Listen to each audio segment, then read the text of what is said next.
are lots of coaching candidates still remaining in the postseason. Of the group, Leslie Frazier, Todd Bowles, Byron Leftwich, Nathaniel Hackett, we mentioned, Brian Callahan, Mike McDaniel, who's white hot now because of his goofy little press conferences. D'Amico Ryans, Kevin O'Connell, Brian Daboll, Eric Bieniemy, just to name a few. Josina, what coaching candidates stand that are still in the postseason, whose teams are still playing, stand out to you? Obviously, the old not these guys aren't.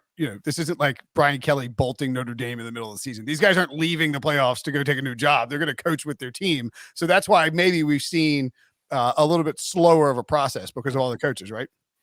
Well, yes, and you have to wait for them to get through their their games, the playoffs, and the other thing. But here's one thing that I want to kind of put on people's not necessarily news, but what I think could be an interesting thing if the 49ers win. If D'Amico Ryans' defense does really well against Aaron Rodgers and the Packers, this is someone's stock who could just go up. Not maybe exponentially, but definitively after that game. D'Amico Ryans has been doing a really great job with that 49ers defense. Mm-hmm. They play with a lot of energy, kind of similar to what you saw with his predecessor and Robert Saleh. And not only that, but they play with this physicality, and that could really be on display in this game against Aaron Rodgers, particularly if you go back to the Packers game against the Browns, where the Browns almost beat Green Bay, should have beat Green Bay if it hadn't been for, I can go pull up that box score, however many mistakes by Baker Mayfield in that game, but a good blueprint for what, could be successful against that team. So I think that is one to watch that could further add more of a monkey wrench to all of these hirings and decisions that have to be done by these various teams. And I just think, what's going to go on with the Raiders, what's going to go on with Harbaugh. A lot of people still want to connect them to Las Vegas and, Todd Bowles as Eberflus, with Chicago, or Brian Flores going to be able to, come in there with Chicago. So many different things to watch. And I think it's very interesting that even out of all of these conversations that, Josh McDaniels' name is not involved in any of them. Yeah. And then also Bieniemy, I think, just is connected to the one job in Denver as far as the interview. So very interesting in terms of what names are getting called, what names are not. Some people have their opinions about the offensive coordinator in Dallas getting all these various interviews, especially after that last play in the game. What are your thoughts? I am surprised that people are that high on Kellen Moore. And I mean, I understand why people, it's sort of the Sean McVay factor, right? Like everyone still keeps looking for the next Sean McVay, right? It's a young, up and coming offensive coordinator, bright-minded, like explosive offense, blah, blah, blah, blah, blah. But I mean, like, it is weird. Like I haven't been easy on Mike McCarthy at all, but I mean, it's like, is everything just going to be Mike McCarthy's fault and like all the good plays are Kellen Moore's plays? I mean, because that seems a little, that's a little unfair relative to what, like, how the, like, you know what I'm saying? Like, how do we decide who gets blamed for what? I mean, Mike McCarthy definitely deserves blame. Don't get me wrong, but it's like, I mean, it's Kellen Moore's offense too. It's not just Mike McCarthy. But let me ask you this, Will. If Jerry Jones, and he has said that Mike McCarthy is still his guy, if Mike McCarthy were not going to be the head coach of that team, and all of a sudden the owner said, okay, you know what, we changed our mind, just kidding, would you be comfortable handing over the head coaching job from the Dallas Cowboys to Kellen? I mean, I wouldn't, but I think Jerry Jones would. I think that's the question. Would he even get his own vacancy? Well, the thing is with Kellen Moore, Jerry Jones is obsessed with, he has like a major FOMO when it comes to like anybody he finds, like Tony Romo, Dak Prescott, Jason Garrett, Kellen Moore. Like he, even if he accidentally stumbled into all these guys, he believes, he's like, oh, I found this talent. Like this, my genius brain allowed me to discover these brilliant people. Like I got to keep them around. I think he would be, if Kellen Moore got offered the Broncos head coaching job, I think Jerry would be petrified at the idea of losing him and him doing really well somewhere else, and might still consider firing Mike McCarthy. And the same thing might go with Dan Quinn. I mean, also you have to wonder, how is Mike McCarthy going to be if he loses both his coordinators this offseason? That's tough. That's tough for any coach. But it's like the Dallas defense regresses because Dan Quinn bolts, and bringing in a Mike Nolan type.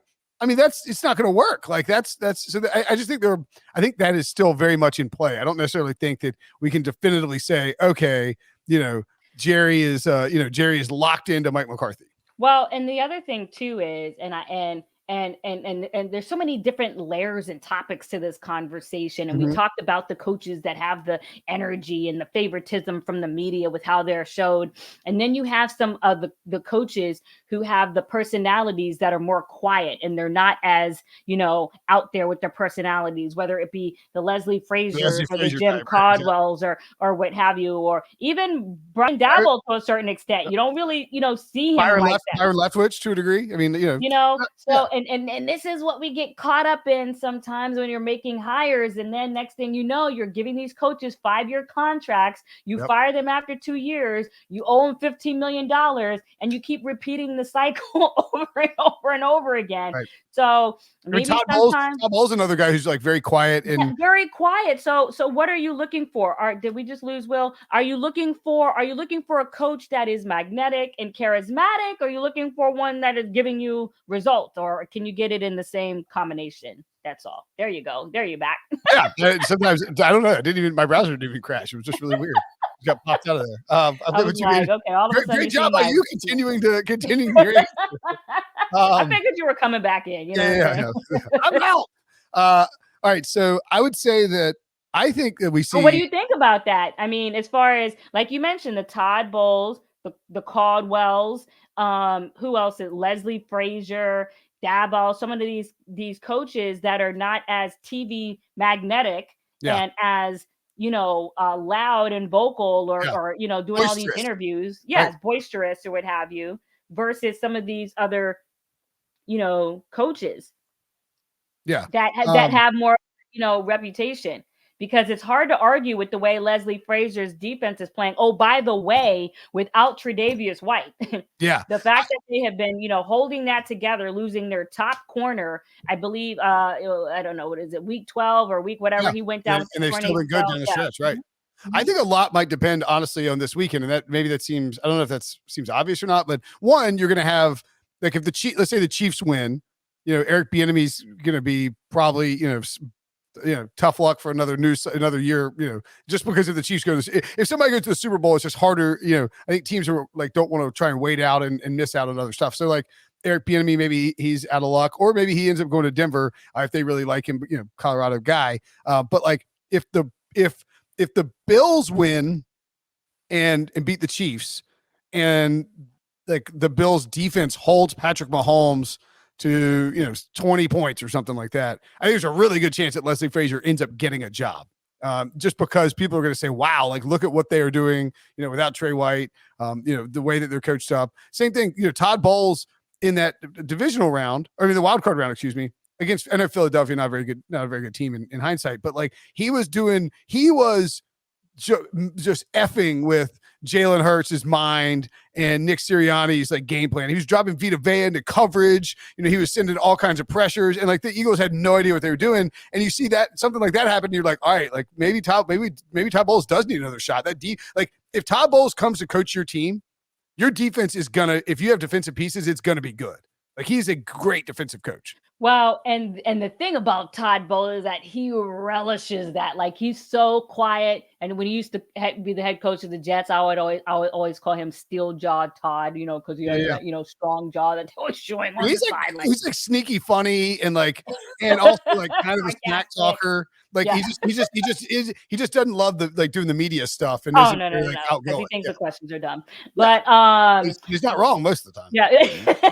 but he loves, just holding stuff back during a regular season, unleashing stuff. And you mentioned how they were toying with Jalen Hurts, and they took their foot off the gas in the middle of that game because they totally did. So he relishes that opportunity to bring it when everybody is watching or what have you. And if he can have another gauntlet run similar to what they did in the postseason last year, where they went through, what was it? who were the three quarterbacks? It was Breeze, it was Rodgers, and the three quarterbacks that they defeated all the way, And then Mahomes. right, and to the Super Bowl.